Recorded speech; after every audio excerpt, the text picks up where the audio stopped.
My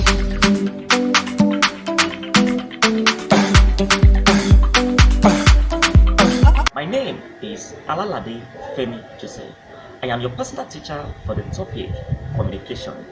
I'm going to be teaching you on what communication is. That is, I'll be teaching you on the definition of communication, and also I'll be telling you about the means of communication.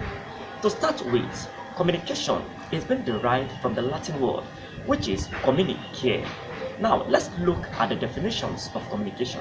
What is communication? Communication can be defined as a process of passing information from one person to another. Communication can also be defined as an exchange of information from two or more people. Now, having explained what communication is, having defined communication, now let's look at the means of communication. As we know, as human beings, we've been communicating long ago before now. That is, communication has been in existence long ago before now. Now, I want to look at the two means of communication. Number one means of communication is traditional means of communication.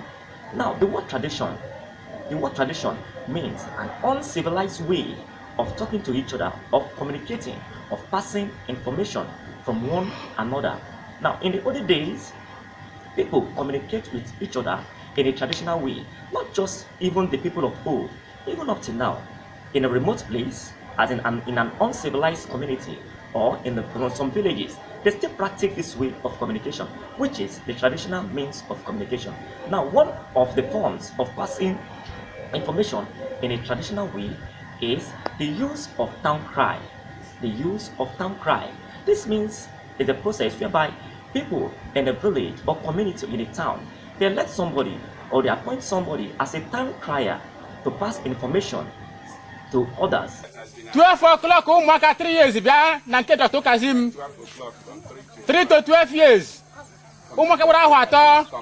Yela, okay, cafe maybe a abequalozo. Or say, I saw the wine,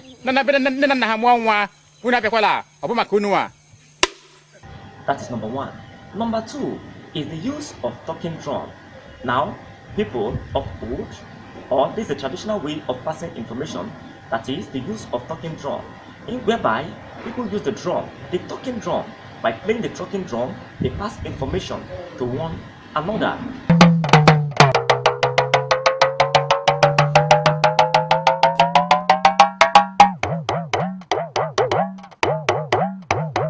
Another forms of practicing traditional way of communication is by blowing flute or whistle.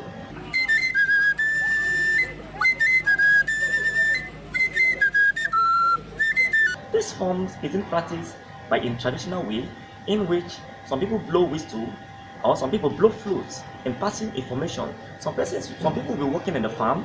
While working in the farm or while even talking to each other, they blow whistle, and those that understand the meaning of the whistle or the flutes, they will understand the information very well. Now, this is the traditional means of communication. Now, let's look at the modern means of communication. As we know, we are in the modern world now. We are in the modern society of technology.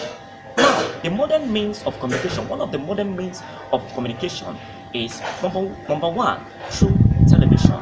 We get information through the telly that we watch. That is number one. Number two is through the use of radio, listening to radio. When we listen to radio, we get information on what is happening in our surrounding. Then number three is through computer or through internet. We want to get information. We go to our internet or we go to our computer through internet. We get our information. Having explained the definition of communication, having also explained what communication means, that is the two means of communication, that is the traditional means and also the modern means of communication, I believe you understand the topic communication. Thank you very much.